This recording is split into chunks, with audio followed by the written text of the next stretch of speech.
Então vamos nessa. Fala, galerinha, tudo beleza com vocês? Como é que foi aí? São já 15 dias, né, sem a gente Fala, estar... professor, boa noite. Boa noite. Então, a semana passada, para não ficar Saudade da muito aula. tempo, né, distante aí, eu gravei um videozinho, disponibilizei com vocês, fiz uma brincadeira aí com o chroma key, com a tela verde. Vou tentar ver se eu consigo gravar mais alguns vídeos com, né, alguns exercícios, algumas atividades. Então, hoje nós vamos continuar, né, nossa atividade aí com os construtores, né, falando um pouco sobre os construtores, que é uma continuação do conteúdo que a gente iniciou, né. Então, os construtores, né, os objetos, eles geralmente precisam estar inicializando variáveis, né, ou alocando memória de forma dinâmica, né. A gente precisa reservar o espaço na memória para a gente estar, né, alocando as informações que a gente vai utilizar ao longo do nosso sistema.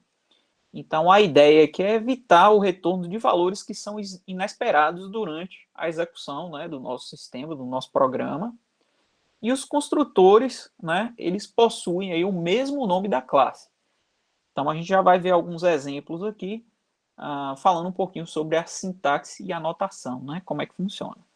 Os construtores, eles não podem ser chamados explicitamente, tá? Como se fossem membros da função. A gente vai ver que eles se parecem com a função, mas ele, né, ele não pode ser chamado de forma explícita, tá? A gente vai inicializar os construtores e utilizar os construtores, né, no momento de criação dos objetos. Eles só podem ser executados quando um novo objeto da classe está sendo criado, tá? Então, notem que um construtor, ele não tem nenhum tipo, tá? Ele não pode ser int, não pode ser void, ele não tem tipo, tá? E ele, obrigatoriamente, tem que ter o mesmo nome da classe, tá? Se tiver qualquer coisinha de diferente, uma letra maiúscula, um número, né? Qualquer dado, qualquer detalhezinho que seja diferente, a gente vai ver que o construtor ele não pode ser considerado, né, como construtor.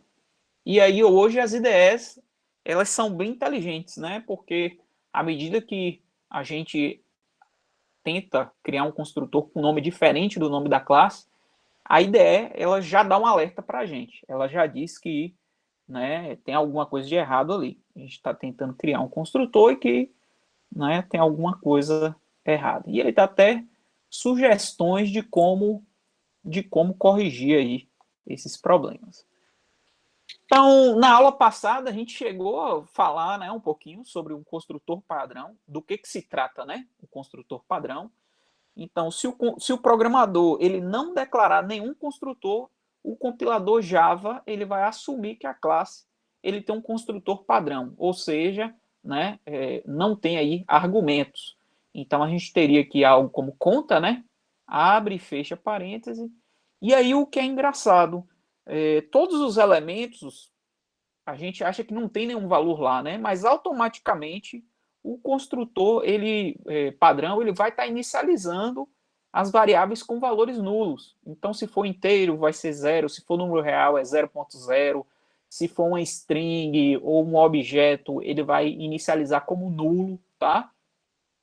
Então, o construtor padrão, o Java, ele já dá isso para a gente, né? Porém, o ideal é que a gente declare, que a gente crie os nossos construtores, tá? De forma aí explícita. Então a gente vai ver em breve um exemplo. Então aqui, ó, o construtor ele vai estar inicializando as variáveis aí com os valores padrão, né? O default, né? Então, por exemplo, 0 é para int, double, falso, quando a gente tem uma variável que é do tipo booleano, então ela é inicializada ali pelo construtor padrão como false. Null para tipos de referência, então arrays, que a gente vai falar na próxima aula, objetos, eles vão ser inicializados com null, né? Null também denota uma referência nula, não existe para um objeto de qualquer tipo, tá? Então, strings também, ele inicializa como null, né? Porque a string, na realidade, ele é um objeto, né, da classe string. Então, outros construtores, né? Então, assim que o construtor ele for declarado, se a gente declarou um, automaticamente a gente perde o construtor padrão. O compilador aí do Java, ele automaticamente descarta, né, o construtor padrão, tá? Então, por isso, todos os objetos eles devem ser declarados de acordo com o protótipo do construtor, né, definidos na classe. E aí a gente vai, no nosso momento prático, né, da aula de hoje, a gente vai focar nesses detalhes. Então, tá aqui um exemplo, ó, se lembram, né, do nosso código conta. Então, aqui a gente tem nossa classe, né, conta, porém, aqui a gente vai ter um nosso construtor explícito, né? Reparem que a gente tem aqui, ó, public conta, né?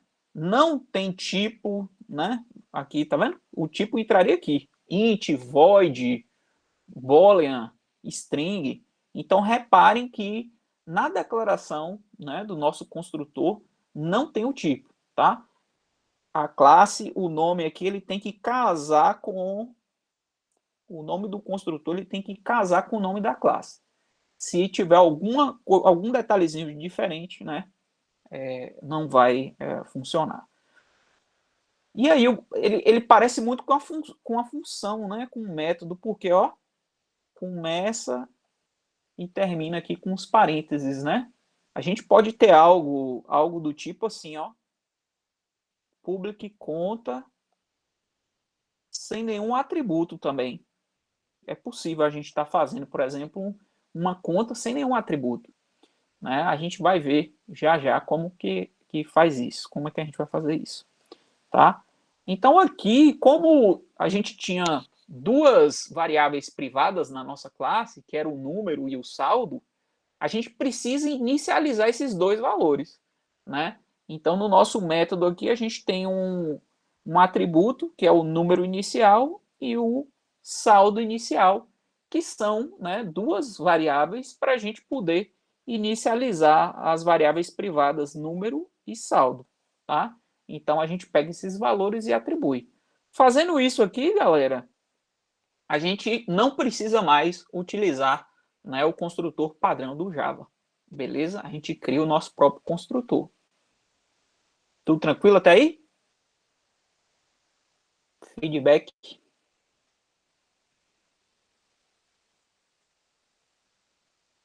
Mais ou menos? Dúvidas? Não?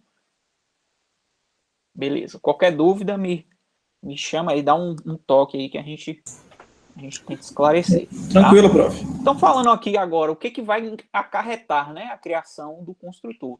Então, agora, obrigatoriamente, no momento que a gente está criando o nosso objeto, então reparem que a gente criou aqui um objeto conta C, né? Então, no momento que a gente aloca o objeto dinâmico, C é igual a new conta, obrigatoriamente a gente tem que inicializar os valores no momento da criação do objeto, tá? Então, isso aqui é o que vai diferenciar o construtor padrão do construtor criado pelo programador, tá? Então, a gente vai estar atribuindo aqui a C a referência, né, do endereço de memória, tá? Com as informações criadas aí para o nosso objeto. E ele vai ser responsável por estar inicializando os objetos criados. Então, aqui o que acontece, galera? Nesse momento aqui, quando a gente chama new, a gente vai ter uma alocação dinâmica de memória, que ele vai reservar um espaço lá, ele vai alocar um espaço de uma string e de um double. E aí, quando esse espaço está reservado na memória, nesse momento que a gente reservou o espaço, a gente já inicializa os valores. Então, o número da conta aí vai ser 1, 2, 3, 4, 5. E o valor do saldo daquela conta na criação já vai ser R$100. Beleza? Então, tá aqui a nossa classe, né? A classe conta. Aqui agora ela está completa. A gente tem, né, nossas variáveis privadas aqui, que é o número e o saldo, né? São privadas, então a gente só consegue ter acesso, né, através da classe, né? Ó. E aqui a gente tem um construtor, reparem que aqui a gente tem alguma coisa diferente. Vocês notaram aí?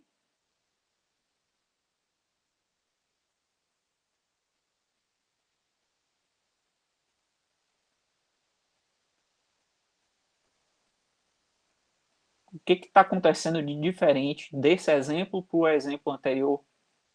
O construtor está definido como string, número inicial string. Justamente. Nesse construtor aqui, nesse exemplo, a gente só está, o nosso construtor ele só tem um atributo, que é o número inicial. E o saldo, nós estamos setando o saldo automaticamente com o valor zero. Então, o que, que acontece? Se a gente voltar aqui para esse exemplo, ó, a gente não precisa mais declarar aqui o 100, tá? A gente só precisa declarar o número da conta. E automaticamente, nesse momento aqui da criação do objeto, o saldo ele vai ser zero. E aí a gente vai ver um detalhe com relação a isso. Esse exercício aqui a gente vai realizar no nosso momento prático, tá? Vamos criar um curso onde a gente vai ter um aluno aqui, né? As informações do aluno e do curso para a gente poder, né, setar. Mas o que, que eu vou citar, né? Mas já dando um spoiler aqui para vocês, a gente pode ter uma sobrecarga de construtores. Da mesma forma como a gente tem uma sobrecarga, né, de métodos, de funções, e são funções que têm o mesmo nome, porém a quantidade de atributos diferente, isso também acontece com o construtor. Então a gente pode ter um construtor que, por exemplo, só inicia um parâmetro, a gente pode ter um outro construtor, né, fazer uma sobrecarga que inicia os dois parâmetros. Então, no momento de criação dos objetos, a gente vai ter essa opção. Ah, professor, e como é que o programa vai identificar isso? Então, essa é a vantagem, né? O programa ele vai identificar de forma automática. Então, ele vai verificar, ó, eu tenho uma string aqui, eu estou inicializando um objeto com a string. Tem um construtor que aceita somente um atributo de string, então, se tiver, né, que é esse caso aqui, então ok, o programa ele vai conseguir, né, alocar e criar aquele objeto e alocar o espaço na memória. Se não tiver um construtor somente com atributo, né, aí o programa, a própria ideia já vai indicar para a gente que tem alguma coisa de errado ali, tá? A gente vai fazer o teste no nosso exemplo prático. Beleza? Então, falando aqui um pouquinho sobre, né, boas práticas, então a ideia é que a gente está criando métodos, né, que vão estar encapsulando a complexidade e fazendo, né, com que o código ele fique legível. Aqui o intuito é tentar evitar, né, a quantidade de código duplicado. Então, quando a gente chama muitas vezes um determinado conjunto de instruções e repete aquele código, então a ideia é levar isso aí para um método, né? Isso aqui promove, né, a reutilização do código, isola as operações, né? Ainda de boas práticas, né? Os métodos eles devem ter forte coesão. Então, por exemplo, no caso aqui a gente tem, né, nova cor. Então, significa que vai ter uma mudança, né, de cor. Então, somente o nome do método ele já diz para a gente do que se trata, né? Aquela determinada operação ali.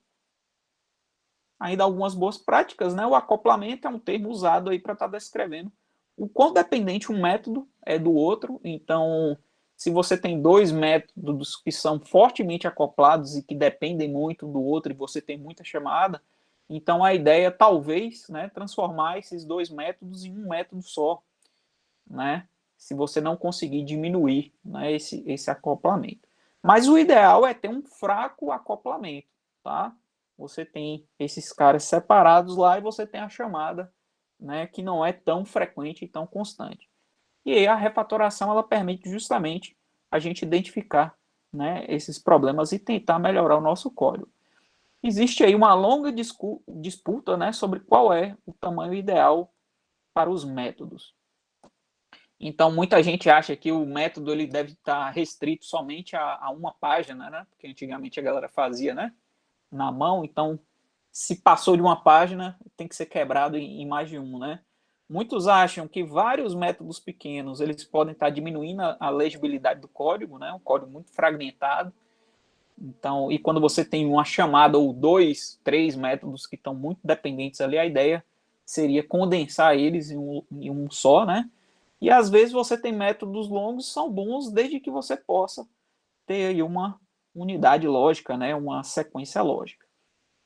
Então, falando aqui agora dos múltiplos construtores, né? Então, essa é a vantagem. A gente pode ter um conjunto de construtores, que também é chamado de sobrecarga, né, de construtor. Então, reparem que aqui, nesse primeiro caso aqui, a gente tem um construtor que ele recebe 2 atributos e a gente tem um segundo construtor que recebe somente um atributo. Reparem que ambos têm o mesmo nome, tá? Eu acabei sobrepondo aqui. Conta e conta, tá? Tem que ser o mesmo nome da classe. Ambos não podem ter o atributo. Reparem que ele não tem um retorno, não tem um void, não tem um int, tá? Então, automaticamente, ele não pode ter um retorno. E aqui, nesse cara, a gente está tendo, né, uma inicialização aqui. A gente está repassando os números, né, e inicializando os valores das nossas variáveis privadas. Ah, professor, eu posso ter uma conta sem número? Fazer um construtor, né, sem criar uma conta sem número? Não tem muita lógica, né? Você tem um saldo lá, mas não ter o número da conta, né? Então, reparem que a lógica também a gente tem que levar em consideração na criação aqui dos nossos, né, objetos. Então, tem banco, por exemplo, que é muito comum assim, para abrir uma conta poupança, você tem que trazer R$ 1.000. Então, você obriga, por exemplo, ao cliente, né, no momento da criação da conta, ele já coloca R$ 1.000 lá no saldo. Então, seria que você teria um objeto exclusivo, né, para esse tipo de contexto. Mas tem banco que permite que o usuário crie a conta dele com o saldo zerado, né? Então, no que seria esse segundo construtor aqui, né? Esse segundo caso. Então, a gente tem aqui o method overload, né? Que é a sobrecarga de métodos, tá? Então, é justamente isso. Quando você tem mais de um construtor para desempenhar, né, a mesma atividade, que é inicializar os objetos, porém de formas diferentes. Então, essa sobrecarga, né, como qualquer outra função, os construtores também podem ser sobrecarregados.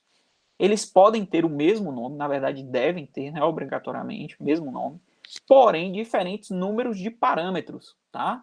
Então, aqui a gente pode, né, sobrecarregar. E o que vai diferenciar um do outro é justamente essa quantidade de parâmetros. Para funções sobrecarregadas, o compilador irá chamar os parâmetros, né, com os argumentos chamados aí pela função, então ele vai fazer essa análise de forma automatizada. No caso dos construtores, eles serão chamados automaticamente quando o objeto ele for criado. O construtor a ser executado, né, será que combina com os argumentos passados na declaração do objeto. Então, feito isso, identificou, você tem lá, ele vai estar realizando a criação, tá? Então, tem aqui alguns exercícios, eu coloquei também lá no Google Sala de Aula, tá? Esses exercícios, eu queria ver se vocês têm dúvidas até o momento. Tudo tranquilo? Ô, professor, boa noite. Boa noite. A dúvida que eu tenho nem é tanto em relação a esse assunto, em relação aos trabalhos. A gente pode estar entregando eles quando? Aí, o que acontece? Os exercícios avaliativos, eles não têm prazo de entrega, tá? Fica a critério de vocês, de acordo com a disponibilidade de vocês. Então, o que eu estou fazendo? Né? Toda semana eu tento colocar pelo menos 1 ou 2 exercícios que são pequenos e que vocês conseguem fazer rapidamente.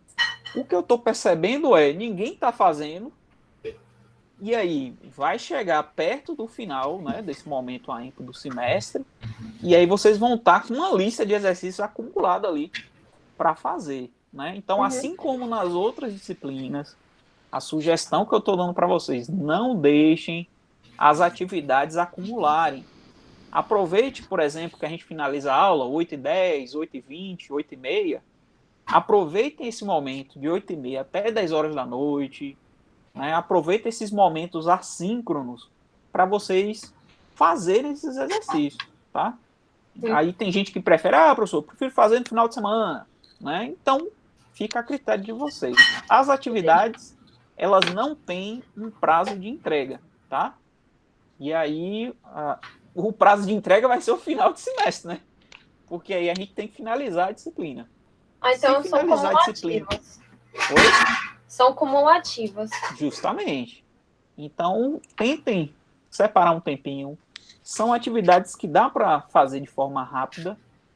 São atividades pequenas, mas se deixar para acumular tudo para o final, aí vai dar trabalho. E assim, aproveitem que eu estou aqui também. Sempre que vocês tiverem dúvida, o professor estava fazendo exercício tal, fiquei com dúvida. Então, tentem esclarecer e tirar essas dúvidas nesses momentos que a gente está tendo de forma assíncrona. Síncrona, né? Perdão.